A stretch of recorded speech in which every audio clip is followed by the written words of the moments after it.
comprender y soltar, para volver a estar en una octava superior de la visión de la realidad, es la vía para caminar sin desgarro por la existencia. Cuando la personalidad se resiste a seguir los dictados del alma, cuando en la búsqueda de la seguridad o atrapada a través del miedo, la personalidad se estanca, mantiene una repetición mecánica, viviendo una y otra vez asuntos del pasado como presente, aparece la crisis. La crisis es una oportunidad para dejar atrás todo aquello que ya no es necesario en el camino evolutivo que nos va a llevar hacia la luz. La propuesta que les transmitimos es que la personalidad, siendo un vehículo expresivo, una vía de expresión del alma, a veces se reitera sobre sí misma, construyendo colapsos, haciendo que el tiempo se detenga. Cuando somos chiquitos, cuando somos niños, nos van formando, nos van modelando, nos van generando una imagen de nosotros mismos y de lo que son los otros, a partir de decirnos cosas como, por ejemplo, tenés que ser como tu primo, tenés que ser como tu hermano, mirá a tu tío, qué bien. Y ese mensaje, que está destinado a mostrarnos modelos a los cuales debemos parecernos, en realidad lo que nos está diciendo de una manera inconsciente es: así como sos, así como eres, no está bien, es incorrecto, tenés que ser de una manera totalmente diferente. No tenés que ser tú mismo, sino tenés que ser un modelo, tenés que identificarte, tenés que parecerte, tenés que imitar a algo que no eres tú.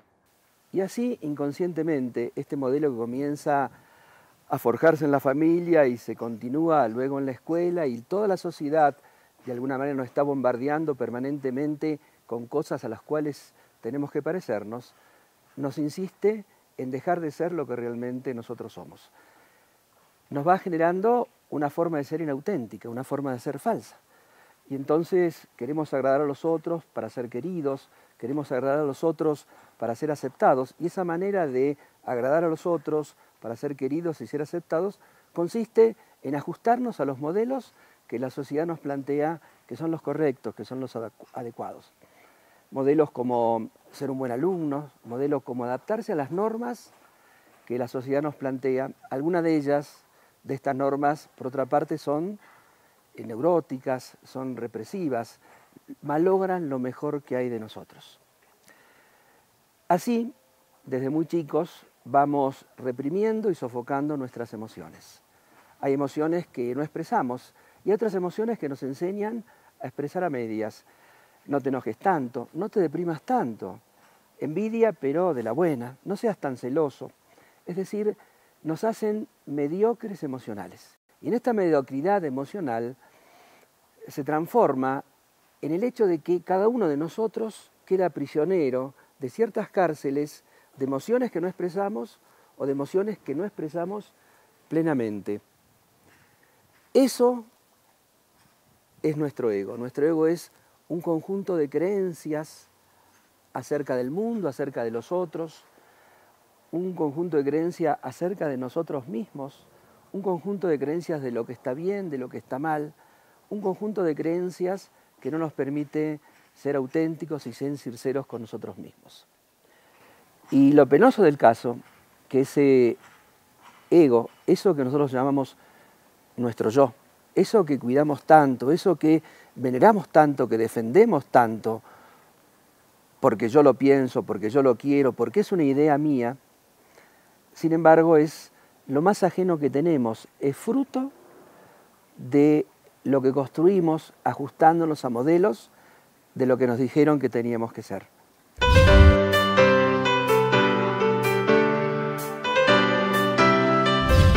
El vivir en una aldea global, inmersos en la globalización, en una comercialización inhumana y desproporcionada,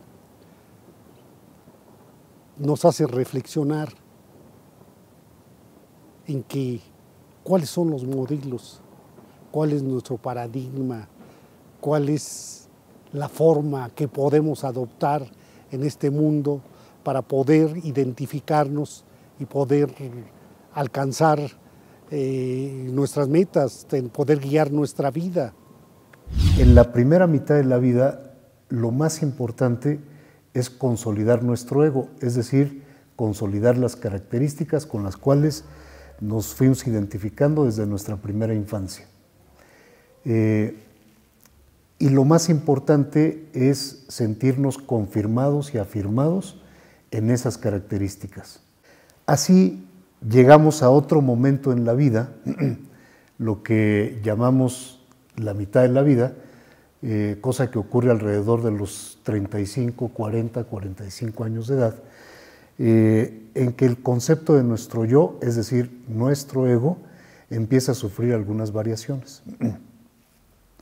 De tal manera que empezamos a tener conciencia de que la manera como nos hemos definido ha sido estrecha hasta ese momento.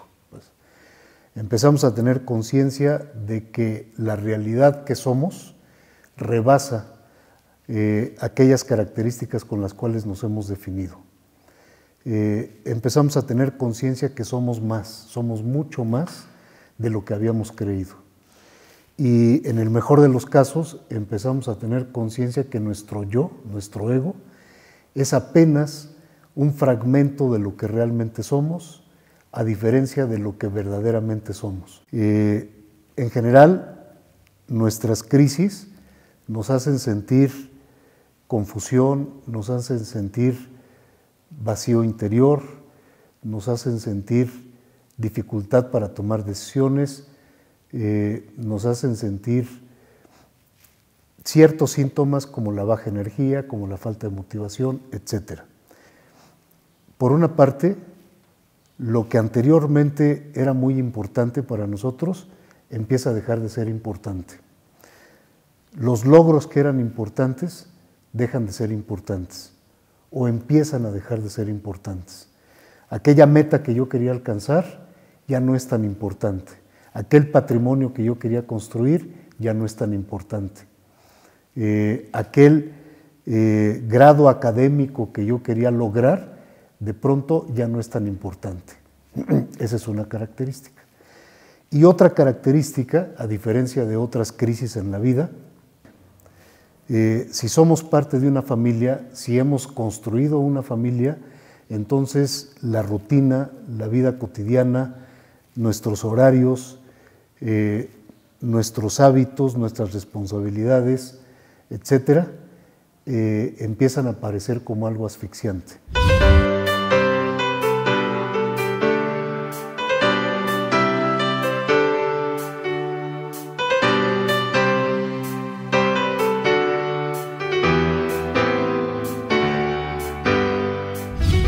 Ahora, puede ser muy cómodo que a partir de entender cómo vamos formando nuestra realidad, pues le echamos la culpa a los demás de cómo somos y de cómo estamos. Pues yo soy producto de cómo me educaron mis papás, de la gente que estuvo alrededor mío, de la educación que tuve, de las oportunidades que tuve o que no las tuve. Pues así soy, así eran mis abuelos, ¿no? Stephen Covey habla de algunos determinantes genéticos, habla de determinantes psicológicos y hablan de determinantes ambientales que influyen, por supuesto que influyen. Todas estas tendencias de que si al ego hay que matarlo, que si al ego hay que no hacerle caso, no. En todo caso, con el ego no hay que, en la medida de lo posible, identificarse, porque el ego no deja de ser una idea y el ego no deja de ser un ideal. Es decir, el concepto que yo tengo de mí mismo no pasa de ser una idea y el concepto que yo quiero llegar a ser no pasa de ser un ideal. Y ahí es donde se está moviendo el ego. Pero eso es lo que me permite ir andando. Otra cosa es que yo me identifique con él.